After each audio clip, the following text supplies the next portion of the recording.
찬미 예수님, 아네스입니다. 마리노 레스트레포의 십자가 강연 들려드리겠습니다.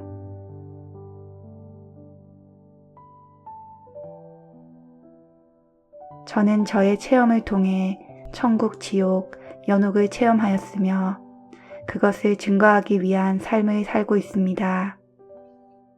저는 여러분 어느 누구도 연옥조차도 가지 않기를 원합니다.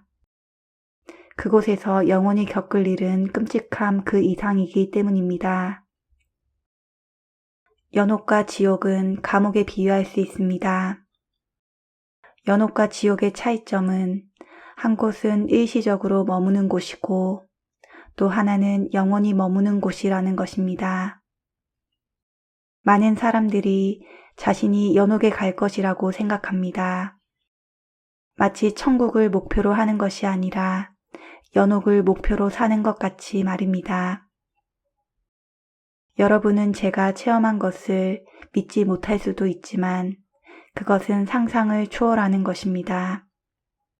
저는 그 어느 누구도 감옥에 가는 것을 원치 않기 때문에 지금 이렇게 증거하고 있는 것입니다. 루카복음 12장에서 주님은 말씀하십니다. 너를 고소하는 사람이 있거든 그와 함께 법정에 가는 길에서 화해하도록 힘써라. 그렇지 않으면 그가 재판장에게로 가 형리에게 넘겨 감옥에 가둘 것이다. 너는 마지막 한 푼까지 다 갚기 전에는 결코 거기에서 풀려나오지 못할 것이다. 그것이 연옥입니다. 누가 형리입니까? 사탄입니다. 사탄은 바로 마지막 한 푼까지 다 갚을 때까지 감옥에 가두는 자입니다. 오늘 밤 제가 나누고자 하는 내용은 침묵의 십자가입니다. 십자가 위의 침묵만큼 위대한 침묵은 없으며 십자가 뒤에 놀라운 신비가 있습니다. 그러나 사실 대부분의 크리스천은 십자가를 거꾸로 하고 있습니다. 대부분의 사람들은 십자가의 의미를 알게 되면 뒤돌아가 버립니다. 그러나 우리는 자신을 십자가 나무에 내려놓아야 한다는 것을 알아야 합니다. 우리는 단지 예수님을 십자가에 못 박은 자들을 향해 비난을 하거나 그것을 증거하거나 예수님의 고통을 이야기하며 예수님의 십자가 길 옆에서 울기 위해 불림을 받은 것이 아니라 우리 자신이 십자가를 지고 십자가 위에 내려놓기 위해 불림을 받은 것입니다. 십자가 이야기를 할 때 주님께서 저에게 보여주신 것이 있습니다. 예수님은 공생활 3년 동안 아주 많은 친구들이 있었습니다. 가는 곳마다 그들이 몰려왔습니다. 그러나 십자가에 못 박힐 때 몇 명이나 그곳에 있었습니까? 여자들 몇 명과 성모님과 함께하던 요한 외에는 다 도망가고 없었습니다. 천국에 이르는 길은 좁습니다. 십자가의 길이기 때문입니다. 피를 흘리는 고통이 있기 때문입니다. 우리는 십자가 위에 내려놓는 방법을 배워야 합니다. 내려놓아야 합니다. 십자가를 받아들이고 못 박도록 두어야 합니다. 가시관을 쓰도록 두어야 합니다. 침뱉게 하고 굴욕을 당하고 밟혀야 합니다. 그렇게 십자가 위에 내려놓지 않으면 우리는 결코 천국으로 향할 수 없기 때문입니다. 천국에 이르는 유일한 길은 십자가를 통하는 길이기 때문입니다. 예수님을 따르는 길은 쉬운 길이 아닙니다. 마지막 만찬에 예수님의 친구가 되어 함께하는 것은 쉽습니다. 겟세마니 동산에서 예수님과 함께하는 것도 쉽습니다. 그러나 십자가에 못 박힐 때 예수님과 함께하는 것은 쉽지 않습니다. 그렇기 때문에 예수님께는 친구가 아무도 없었습니다. 상처받고 피를 흘릴 때 아무도 곁에 있고 싶어 하지 않았기 때문입니다. 예수님께서는 말씀하십니다. 진정한 크리스찬이라면 침묵의 십자가의 의미를 알아야 한다고 하십니다. 크리스찬인 우리는 모욕을 당했다고 말할 수 없습니다. 예수님께서 모욕을 당하셨다면 십자가는 없었을 것입니다. 우리 주변에 얼마나 많은 사람들이 모욕을 받았다고 말하는지 모릅니다. 남편과 자식으로부터, 형제로부터, 친구로부터, 누구누구로부터, 그리고는 그 후로 그들과 평생 더 이상 말도 하지 않습니다. 누가 모욕을 받는다는 것입니까? 고작 자기 자신입니다. 자기 자신에 대한 사랑 때문입니다. 하느님으로부터 멀어지게 할 뿐인 자신에 대한 사랑 때문입니다. 모욕을 받을 것이 아니라 그렇게 하도록 두어야 합니다. 예수님처럼 말입니다. 주님께서 우리에게 모든 것을 주셨습니다. 겸손하도록 힘을 주셨지만 우리의 자만심 때문에 겸손해지는 것이 결코 쉽지 않습니다. 우리 삶에서 가장 큰 문제는 자신에 대한 사랑입니다. 십자가에 내려놓지 않았기 때문입니다. 그러나 우리가 크리스천으로 불리움 받은 이유는 바로 그것, 십자가에 내려놓는 것입니다. 우리는 그토록 많은 기도를 하면서도 영적으로 어려움을 겪고 있는 이유가 바로 그것입니다. 그렇게 많은 묵주 기도를 하고 9일 기도를 하며 각종 강연을 통해 놀라운 신비를 듣고서도 여전히 집에 돌아가서 걱정하고 두려워하며 우울해하고 불안정하게 느낍니다. 그 많은 것을 통해 그토록 훈련을 했는데도 말입니다. 저는 때때로 기도 모임에 따라갈 기회가 있는데 그곳에 많은 사람들이 그토록 많은 책을 읽고 모든 것을 배워 그 하나하나를 다 깨고 있으면서도 자신이 조금만 기분이 상하면 그 감정조차 조절을 못하는 것을 봅니다. 할 수 있는 모든 것을 다 하고 그토록 많은 묵주 기도를 하면서도 조금 더 참을성이 없으며 사랑하지도 못하고 베푸지도 못합니다. 뭔가 잘못된 것입니다. 모든 것이 자신만을 향하고 있기 때문입니다. 자기의 마음을 조금 더 바꾸지 않았기 때문입니다. 그것은 우리가 침묵의 십자가의 의미를 이해하지 못하기 때문입니다. 주님께서 제게 보여주신 침묵의 십자가의 예를 보여드리겠습니다. 여러분이 병원에 가서 거의 죽어가는 환자들을 방문합니다. 어떤 환자의 몸에는 모든 기구가 연결되어 있고 매우 심한 고통을 받고 있습니다. 그러나 환자는 얼굴이 천사처럼 빛나며 미소 지으며 말합니다. 심한 고통을 받고 있다는 것을 알고 있는데 그 환자는 오히려 미소 지으며 인사합니다. 여러분이 그 방을 떠날 때 오히려 죽어가는 사람으로부터 치유를 받습니다. 그것이 침묵의 십자가, 성인의 십자가입니다. 그 다음 방으로 가봅시다. 똑같은 상황임에도 환자는 매우 분노하고 있으며 의사며 간호사, 가족 모든 것에 대해 마구 불평을 합니다.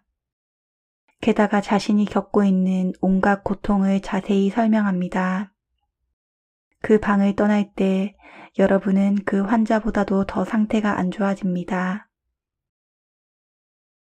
그것은 불명예스러운 십자가입니다. 그것이 침묵의 십자가와 불명예스러운 십자가의 차이입니다. 때때로 사람들이 모여서 자기들이 겪고 있는 온갖 고통을 이야기합니다. 여기가 아프고 저기가 아프고 내 형제가 나한테 어떻게 했고 등등 모든 것에 불평불만을 합니다. 그들이 자리를 뜰 때 모든 사람들의 고통을 얻어서 상태가 더 안 좋아집니다. 주님께서는 십자가에 대해 명확하게 말씀하셨습니다. 어떻게 영원한 구원을 얻느냐고 물었을 때 계명을 지키고 십자가를 지고 나를 따르라고 하셨습니다. 십자가를 모든 사람과 나누어 지고 따라오라고 하시지는 않으셨습니다. 여러분 삶 가운데 큰 십자가를 지게 되었다고 생각해 보십시오. 예를 들어 암을 선고받아 죽게 되었다고 합시다. 물론 두렵지요. 여러분은 여러분의 공동체에 가서 이 십자가를 질 힘을 갖기 위해 자신을 위해 기도해 줄 것을 청할 수 있습니다. 그러나 그곳에 가서 여러분 고통의 이것저것을 모든 사람들에게 떠들며 불평할 것이 아닙니다. 여러분은 그 고통과 아픔을 삶의 큰 기회인 것으로 알고 영혼을 치유하고 죄를 기어 갚도록 해야 합니다.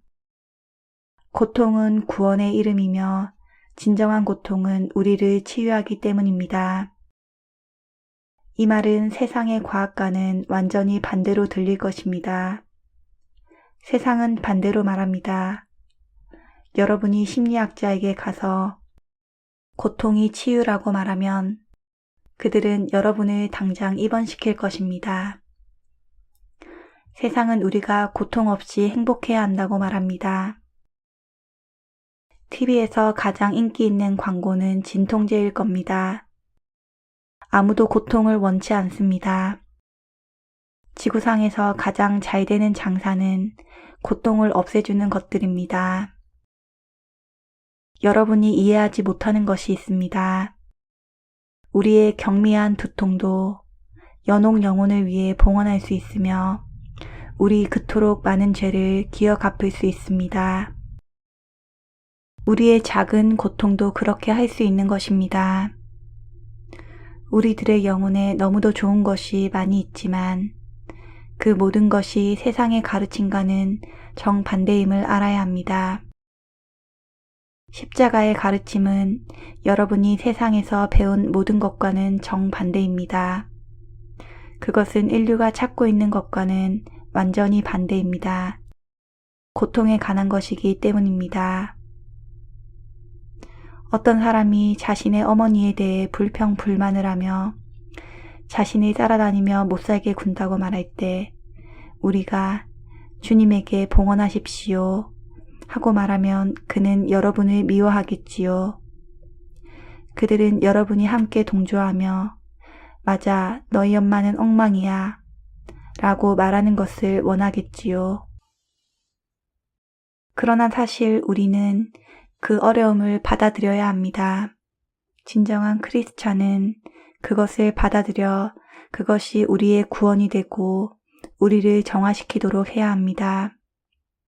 어떤 사람들은 주님을 위해 많은 것을 버렸다고 말합니다.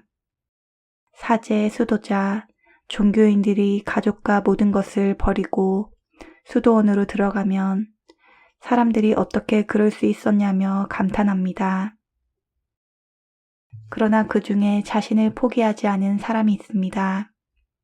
그것은 가장 나쁜 상황입니다. 어떤 수도원은 그 사람으로 인해 악몽을 겪기 때문입니다. 그 사람이 나머지 수도자들을 성인이 되도록 만듭니다. 그러므로 우리는 성화되기 위해서는 다른 곳이 아닌 우리 마음 안으로 가야 합니다. 우리 모두에게는 부르심이 있습니다. 주부로서, 종교인으로서, 목수로서 등등. 여러분은 자신이 무엇으로 불리움 받았는지를 확실히 알고 자신을 성화시켜야 합니다. 그리고서 매일 주님께서 주신 모든 작은 일에서부터 일어나는 모든 일을 주님께 봉헌해야 합니다. 그것이 십자가를 살게 하며 침묵의 십자가를 만듭니다. 주님께서 우리에게 원하시는 것은 다른 것이 아닌 우리의 미소한 작은 마음, 미소한 작은 삶을 살기를 원하시는 것입니다. 그러나 우리는 모든 것을 하려고 하고 모든 것을 가지려 합니다.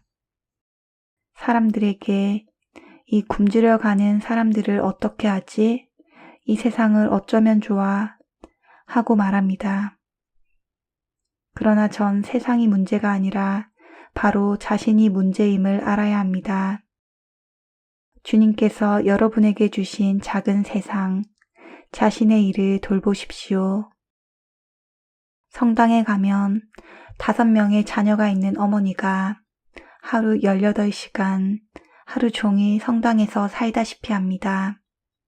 자기 가족은 내버려 둔 채로 말입니다. 사람들은 그녀에게 너무 좋은 사람이고 너무 책임감 있는 사람이라고 말합니다. 그러나 가정은 엉망입니다. 우리의 개개인 사역은 우리가 속해 있는 곳에서부터 시작해야 합니다. 자신이 있는 곳을 먼저 올바르게 해놓아야 합니다. 우리는 모든 것을 한꺼번에 할 수 없습니다. 우리는 모든 세상을 구원할 수 없습니다.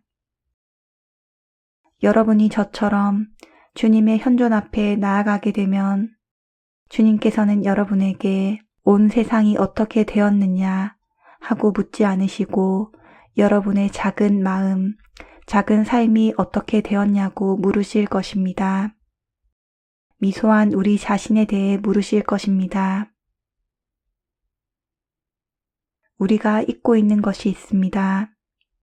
우리 창조주께서 사람으로 왔을 때 가장 기본적인 자연 가운데, 가축들 가운데에서 오셨습니다. 그곳에 의미가 있는 것을 아십니까? 주님은 나자렛에 있는 자신의 집에서도 태어나지 않으셨습니다. 그것이 우리에게 주시는 의미입니다. 단순함과 겸손함입니다. 삶의 가장 기초가 되는 것들이 우리를 구원합니다. 그러나 오늘날 우리의 문제가 무엇입니까? 우리는 너무 바쁘고 너무 크고 넓은 삶을 살려고 합니다.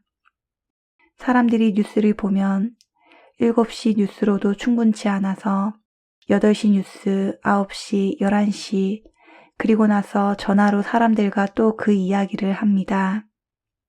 여기에 큰 덫이 있음을 알아야 합니다. 우리 영혼의 적은 우리를 매우 바쁘게 만들려고 합니다. 우리에게 많은 정보를 주려고 합니다. 왜냐하면 우리가 많은 정보를 가질수록 우리의 영혼의 지식은 줄기 때문입니다. 사실입니다. 어떤 사람을 만나면 자신이 읽은 모든 것, 본 모든 것 등을 광대한 정보를 주고는 합니다. 생각해 보십시오. 그 정보는 자신을 위한 것이 아닙니다. 남에게 주려고 하는 것입니다. 남에게 주기 위해 모든 정보를 쌓아놓습니다. 그것이 우리가 살고 있는 세상입니다. 모든 것이 엉망입니다. 우리는 작아져야 하고 주님은 커져야 합니다. 그것이 세례자 요한의 메시지입니다. 너무도 큰 메시지입니다. 우리는 사라져야 하고 주님은 나타나야 합니다. 그와 같이 저도 지금 저에 대해 말하고 있는 것이 아닙니다. 저에 대해 말하면 저는 큰 죄인에 불과합니다. 그러나 저는 그분, 바로 예수님에 대해 말할 수 있습니다. 그분이 왕이신 창조주이시며 우리가 말해야 할 것은 오직 그분뿐이기 때문입니다. 우리로 말하자면 형편없는 비참한 존재일 뿐입니다. 많은 크리스천들이 자신이 선하다고 생각하고 그렇게 믿습니다. 죄가 없다고 여기며 고백성사할 것이 없어 고백성사도 안 합니다. 그것이 바로 사탄이 모든 곳에서 하고 있는 일입니다. 아침에 일어나서 자신이 매우 선하다는 생각이 든다면 그것은 그렇지 않다는 의미입니다. 가장 큰 착각입니다. 그렇게 되면 돋보기를 들고 교회로 가서 모든 사람들의 흠을 찾아냅니다. 그리고 교회에 아무도 마음에 드는 사람이 없습니다. 신부님도 마음에 안 들고 성체 봉사자도 마음에 안 들고 성서에서 젊은이가 예수님에게 와서 선하다고 말할 때 주님께서는 오직 하느님 아버지만이 선하시다고 말씀하셨습니다. 당신이 하느님이셨지만 겸손하게 자신의 인성에 순종하신 것입니다. 그때 예수님께서 우리에게 말씀하시고 계신 것입니다. 너 자신을 선하다고 말하지 말아라. 나일지라도 선하다고 하지 말라고 말씀하십니다. 우리가 우선 인정해야 할 사실은 우리가 누구인가를 아는 것입니다.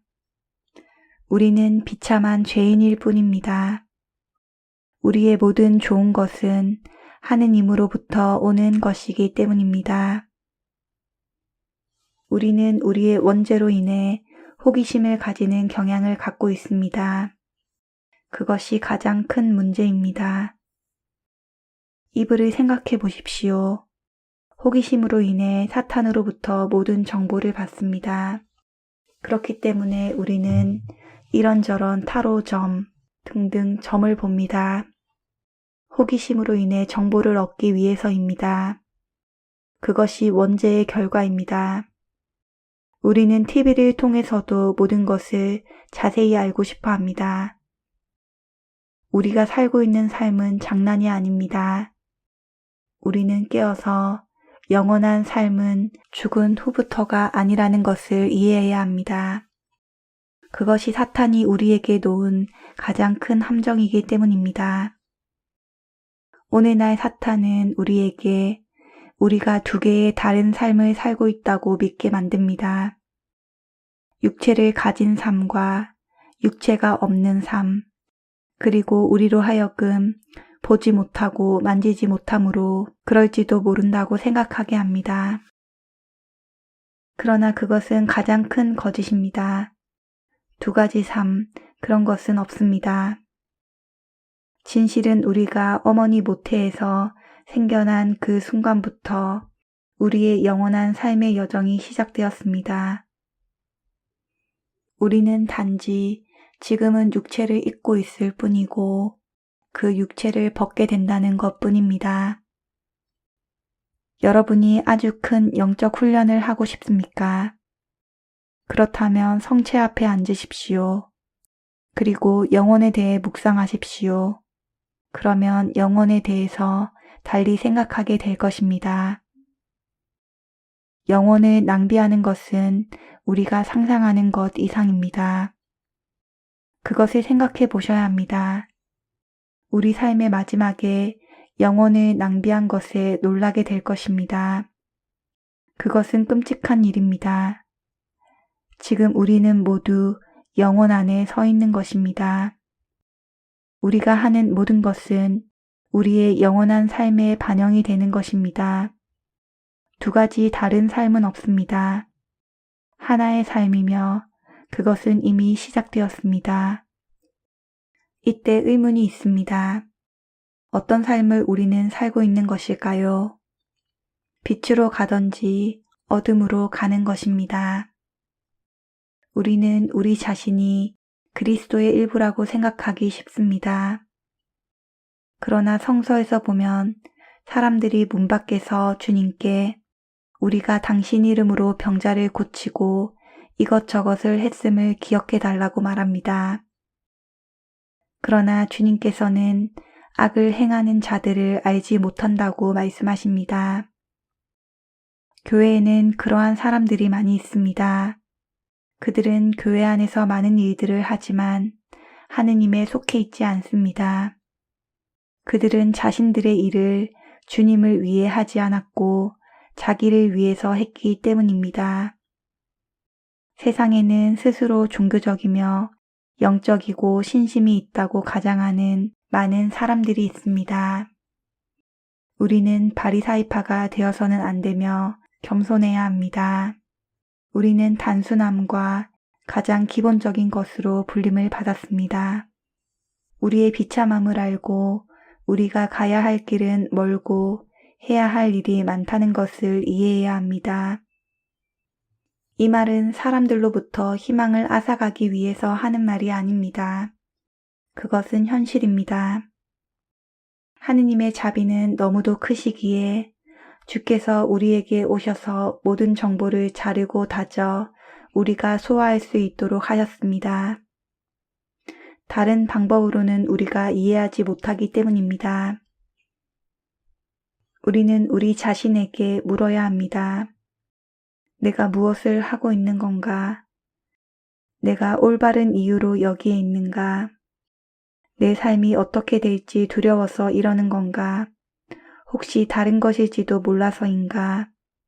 진리를 알고 내 마음으로 하느님을 찾으려는 이유가 아닌 다른 것인가?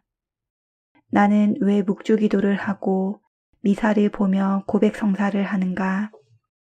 나는 참으로 그것을 믿는가? 혹시 내가 그런 척을 하고 있는가?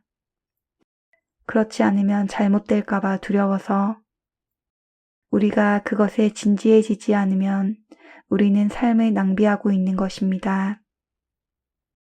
많은 가톨릭 신자들로부터 듣는 말이 있습니다. 나는 하느님에게 화가 나. 하느님이 내 삶을 왜 이렇게 두는지 모르겠어. 라고 말합니다. 사람들은 기도를 하면 즉시 답을 받기를 원합니다. 마치 비즈니스를 하듯이 합니다. 자기들이 생각하는 답이 아니면 우울해합니다. 기도를 했는데 아무런 답도 효과도 없다고 말합니다. 그들이 일시적인 유익을 바라고 있기 때문입니다. 주님께 기도할 때 이것을 기억하셔야 합니다. 주님께서는 일시적인 유익이 아니라 영원한 유익만을 주십니다. 여러분이 어린아이를 보고 있다고 생각해 봅시다. 좀 떨어진 곳에 아이가 놀고 있습니다. 여러분이 무엇인가 하고 있는 동안 아이가 넘어졌습니다. 아이가 괜찮은 것을 알고 있는 여러분은 그곳에 달려가지 않습니다. 아이는 울고불고 난리입니다. 그러다 조금 후에 아이는 여러분에게 와서 좀 전에 있던 일을 불만스럽게 말합니다. 그러면 여러분은 저런 그런 일이 있었어? 하며 몰랐던 듯이 말합니다. 그리고 아이는 곧 다시 기분이 좋아져서 자기 자리로 돌아갑니다. 여러분이 보지 못했다고 생각합니다. 똑같은 일이 여러분이 성체 앞에 나아가 기도할 때 일어납니다. 차를 잃을 것 같습니다. 내 남편이 떠났습니다. 이런 문제 저런 문제 등. 그러면 주님께서 말씀하실 겁니다. 저런 정말? 그러나 주님은 다 보시고 계시고 여러분에게 일이 생기기 전부터 모든 걸 이미 알고 계셨습니다. 사람들은 주님께서 듣지 않으시고 도와주시길 원치 않으신다고 생각합니다. 그러나 아십니까? 주님은 여러분의 모든 기도를 답하십니다. 모든 기도 하나하나 다 답하십니다. 그러나 주님의 방식으로 답하십니다. 오직 영원한 유익으로 답하십니다. 일시적인 유익은 안 주십니다. 우리가 이 육체의 옷을 벗고 주님을 만났을 때 주님께서 저 차를 원하느냐 하고 물으시면 우리는 싫어요 하고 말하게 될 것입니다. 기도는 하느님을 사랑하는 것으로 시작하여야 합니다. 주님 앞에 나아가 먼저 찬미를 드리십시오. 주님께서 말씀하셨습니다. 내가 만약 얼마나 내 마음에 하느님이 있는지 알고 싶다면 얼마나 성체 영하기를 원하는지를 보아라 라고 하십니다. 성체를 영하기를 갈망하지 않는 것은 자신만을 갈망한다는 것이기 때문입니다. 우리는 성체 앞에 충분히 오랫동안 머물러 있어야 합니다. 그래야만 우리는 목자의 소리를 알아들을 수 있기 때문입니다. 오늘날 세상에는 너무도 많은 혼란이 있고 정보의 홍수로 우리는 목자의 소리를 알아듣지 못하기 때문입니다. 누구의 목소리인지 알지 못하기 때문입니다. 성체 앞에 충분히 오래 머무르면서 목자의 목소리를 알아듣는 법을 배우십시오. 주님의 축복을 빕니다.